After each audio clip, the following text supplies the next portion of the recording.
Guys अभी थोड़े दिन पहले मेरा एक ओपन माइक हुआ था जिसके बारे में मैंने इंस्टाग्राम पे तो पोस्ट किया था लेकिन यूट्यूब पे नहीं किया था। तो आज मैं पूरी वीडियो यूट्यूब पे डाल रहा हूँ। आप पूरी वीडियो देखिए। बहुत ही सुंदर कहानी मैंने सुनाई है और मेरा पर्सपेक्टिव उस पे रखा है, तो आपको बहुत अच्छा लगेगा। देखिए। राधे राधे। इतने सारे परफॉर्मेंस देख के मेरी हट रही है। आप लोगों में से कितने लोगों को ऐसा लगता है कि जो हमारे नसीब में लिखा होता है वो होता ही है? मतलब जैसे वो ऋतिक रोशन बोलता है ना, जिंदगी ना मिलेगी दोबारा में, कि ये सारी चीज़ें लिखी हुई है। जिन जिन लोगों को नहीं लगता, मैं एक छोटी सी स्टोरी सुनाना चाहता हूँ। मैं भी बहुत ही स्पिरिचुअल इंसान हूँ, क्योंकि ऐसे बहुत सारे चीज़ें हुई है मेरी लाइफ में जिससे स्पिरिचुअलिटी की ओर जाना ही मुझे बेटर लगा। तो जैसे कि वो मैम ने एक कहानी सुनाई थी रावण के ऊपर, मैं एक शिव और पार्वती की एक कहानी सुनाना चाहता हूँ कि पार्वती माता एक बार शिव जी को बोलती है कि मैं ऐसे जंगल में, ऐसे खुले में नहीं रह सकती, मुझे चाहिए एक महल, मुझे चाहिए एक घर। क्योंकि जब देखो जानवर आते हैं, जब देखो भूत आते हैं, क्योंकि महादेव की भूतों की सेना थी, तो भूत आते हैं, जानवर आते हैं, मैं ऐसे नहीं रह सकती, मुझे महल चाहिए। महादेव कहते हैं कि जब से तुम्हारी मेरी शादी हुई है पार्वती, तब से तुम्हारे और मेरे नसीब में अब घर नहीं है। अब जो भी है यही है, तुम्हें यही रहना है। लेकिन पार्वती जी की मानी नहीं। पार्वती जी ने जिद पकड़ ली कि मुझे महल चाहिए। अब जैसे कि हमारे बेटर हाफ अगर कोई जिद करते हैं तो बॉयफ्रेंड हो या हस्बैंड हो या चाहे शिवजी हो, मानना तो पड़ता है।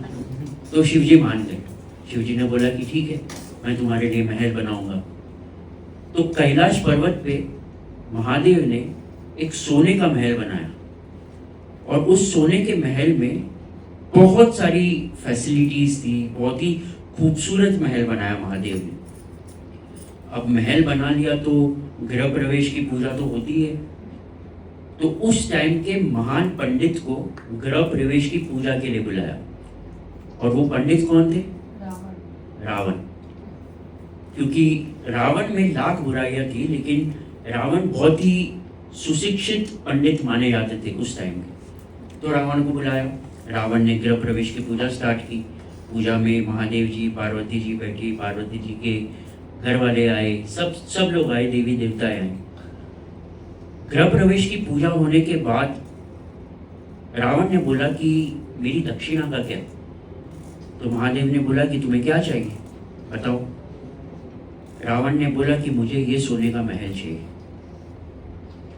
अब महादेव है, महादेव कभी भी ना नहीं बोलते। महादेव के पास अगर सच्चे मन से जाओ तो सब कुछ दे देते हैं। तो महादेव ने बोला तथास्तु, और रावण वो सोने का महल लेके लेके गया लंका।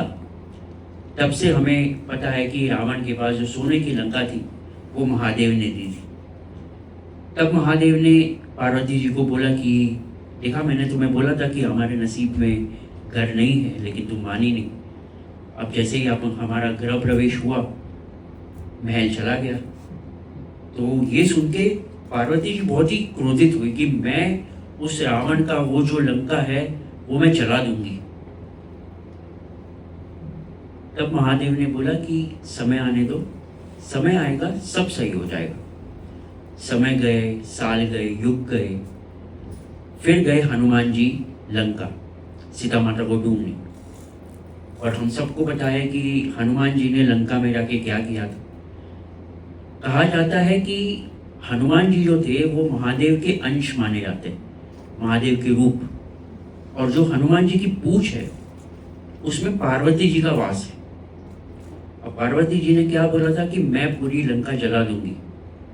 तब विधि का विधान हुआ और उस पूंछ से पूरी लंका जल गई। इससे ये पता चलता है कि चाहे हम हमारे लाइफ में कुछ करें कुछ ना करें, जो लिखा है वो होना ही है। अब मेरी बात ले लेते हैं।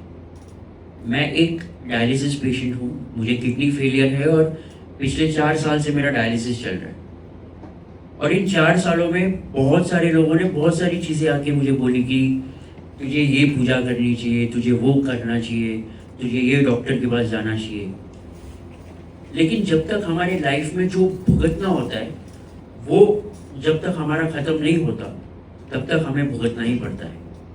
ये स्टोरी जो शिव जी और पार्वती की जो स्टोरी है, उससे ये पता चलता है कि जो हमारे लाइफ में लिखा है, वो होना ही है। लेकिन भगवद गीता में श्री कृष्ण ने और एक बात कही है कि अगर तुम अपना कर्म अच्छे से करते हो, अगर अपना अच्छी नीयत से कुछ काम करते हो, कुछ चीज़ें करने की कोशिश करते हो, तो अगर विधि का विधान लिखा हुआ होगा, तो भी उसको बदलने में मैं तुम्हारी मदद करूँगा।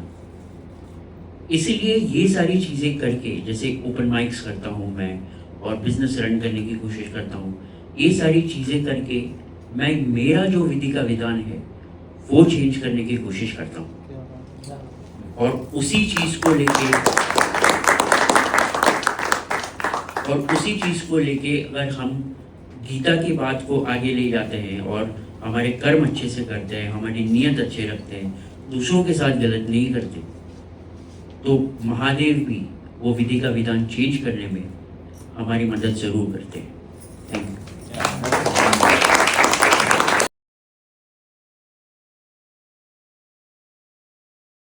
तो ये थी पूरी कहानी, मेरा पूरा ओपन माइक का सेट। और मुझे बहुत ही अच्छा लगा परफॉर्म करके, बहुत ही मज़ा आया।